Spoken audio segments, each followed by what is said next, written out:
Hello student, good morning to all of you. Today we will start the class 9 English medium and our subject science, and our chapter is chapter first, matter in surrounding us. The new topic to study today, fundamental property of solids. ठीक है, solid के हमें fundamental properties के बारे में बताना है। तो सभी जानते हैं सॉलिड्स, तो पहले से फंडामेंटल प्रॉपर्टी क्या होती है कि भाई सॉलिड के जो पार्टिकल्स होते हैं उनके बीच में मिनिमम स्पेस होता है। तो लिखेंगे minimum space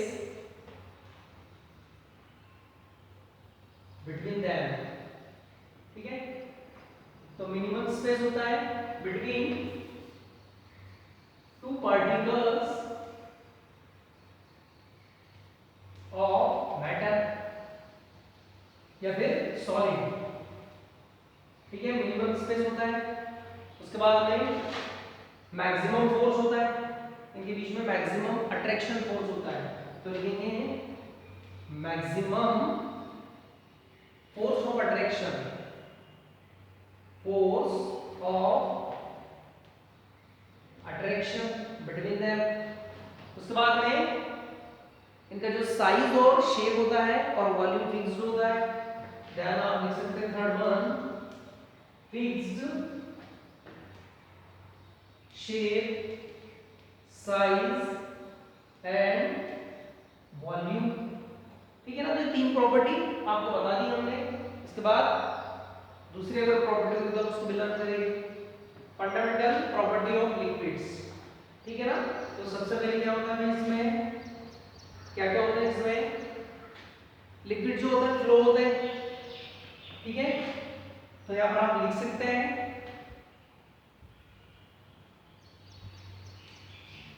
it can flow, भले फ्लो हो सकते हैं, है ना। उसके बाद में मिनिमम रिगिडिटी लिख सकते हैं, minimum rigid than solid. Means इनकी रिगिड बहुत कम होती है ना, लेकिन सॉलिड की हाई होती है। तो आप यहाँ पे वो पॉइंट भी पढ़ा सकते हैं आप, मैक्सिमम रिगिड। ठीक है ना, इसमें तो हम जो भी आपको बताया है तो उसके आगे भी आप उसको लर्न कर सकते हैं। तो मिनिमम रिगिड्स होता है। उसके बाद मोशन होता है, third one motion, maximum motion than solid. Solid से ज्यादा मोशन होता है, इसमें सॉलिड में मोशन नहीं होता। ठीक है ना, kinetic energy, minimum kinetic energy then gases. ठीक है, तो आप बहुत सारी इसकी प्रॉपर्टी याद कर सकते हैं। हम यहाँ पर जितने पॉसिबल है हम बता रहे हैं आपको। फंडामेंटल प्रॉपर्टी ऑफ गैसेस, तो इसमें सबसे पहले गैसेस में क्या होता है भाई,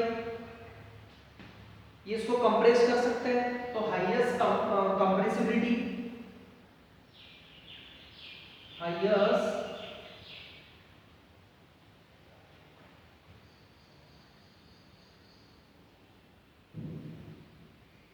कंप्रेसिबिलिटी, हाईएस्ट कंप्रेसिबिलिटी होती है इसको हाई आप कंप्रेस। हाईएस्ट एनर्जी होती है kinetic energy, highest highest kinetic, highest kinetic energy होती है। ठीक है, और पॉइंट हो सकते हैं इसमें, मोशन होता है इसमें भाई, काइनेटिक एनर्जी तो मोशन तो होगा। उसके बाद हाईएस्ट कंप्रेसिबिलिटी होती है, हाईएस्ट काइनेटिक एनर्जी होती है। ठीक है, और उसके बाद नेग्लिजिबल रिगिड, इसका इसका शेप साइज फिक्स्ड नहीं होता, not fixed shape, size and volume. ना इसका प्रॉपर्टी में देखिए, गैस की प्रॉपर्टी हाईएस्ट कंप्रेसिबिलिटी होती है, हाईएस्ट काइनेटिक एनर्जी होती है, not fix shape, size and volume. इनका ना शेप फिक्स होता है ना ही वॉल्यूम फिक्स होता है और ना ही साइज फिक्स होता है। तो ऐसी बहुत सारी प्रॉपर्टी थी। फिर उसके बाद में हम मैक्सिमम डिस्टेंस ये भी लिख सकते हैं, मैक्सिमम डिस्टेंस। नेक्स्ट पॉइंट जो भी है maximum space between two particles.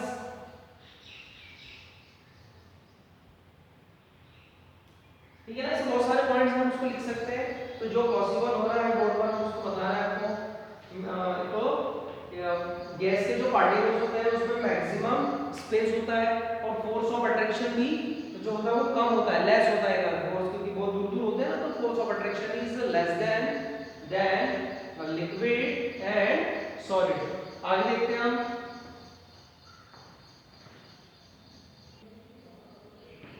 Yes, next is factor affecting the rate of evaporation.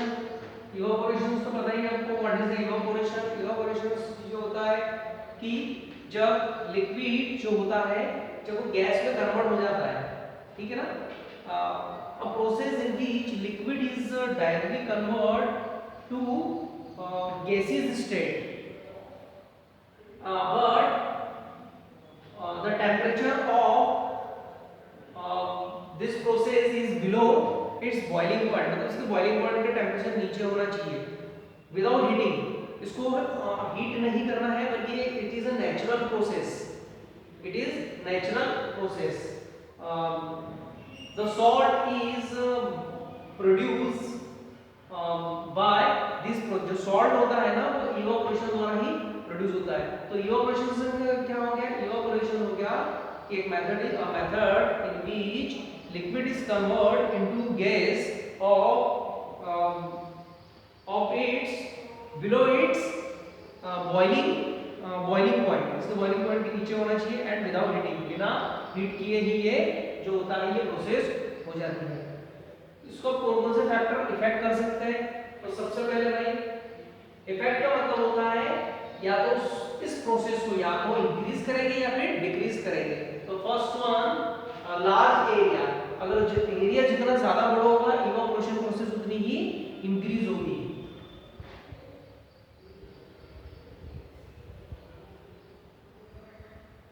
Increase area then process is also increase. भाई एरिया अगर बढ़ाओगे evaporation process is also increase. Second one temperature, temperature को बढ़ाओगे तो भी ये process increase होगी।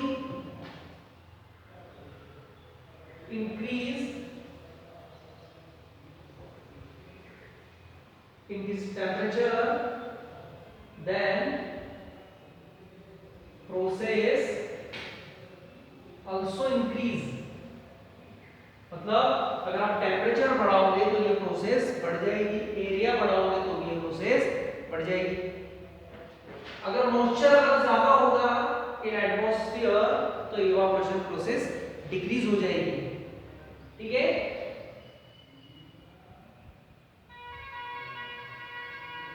Moisture increase in atmosphere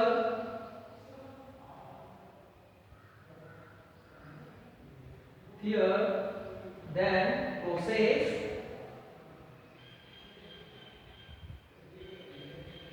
decrease means moisture, अगर पानी की मात्रा अगर एटमॉस्फेयर में ज्यादा होगी तो इवापोरेशन प्रोसेस ये कम हो जाएगी। ठीक है, तो इसके जो है हमने 3 पॉइंट बता दिए। आगे की पॉइंट जो भी आपको पीडीएफ द्वारा आएगी उसको आप देख लेना। चलिए अगला है हमारा डिफ्यूजन और ऑस्मोसिस, है ना, ये इंपॉर्टेंट है दोनों। तो सबसे पहले हम डिफ्यूजन को बता दें। डिफ्यूजन क्या होता है? Diffusion is a process then mixture two different types of matters. मतलब यहाँ पर जब इंटरमिक्स किया जाता है क्या लिख सकते हैं, intermixing of two different type of matter. जब दो डिफरेंट टाइप्स ऑफ मैटर को मिक्स किया जाता है तब इसको कहते हैं हम डिफ्यूजन। ठीक है, जैसे अगर हम बताते हैं कि सपोज हमारे पास में हमने इंक ड्रॉप इन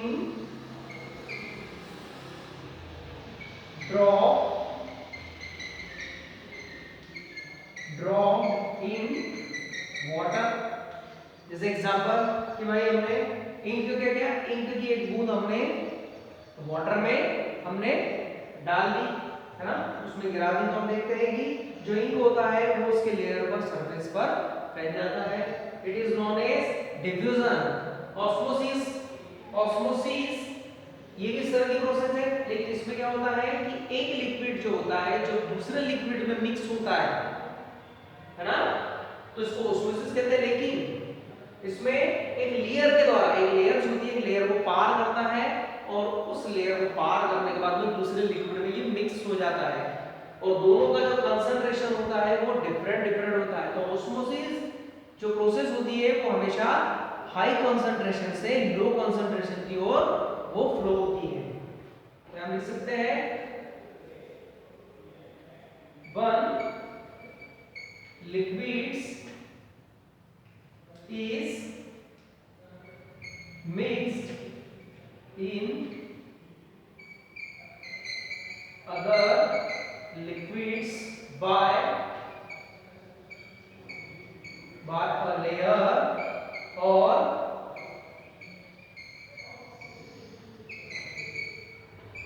membranes।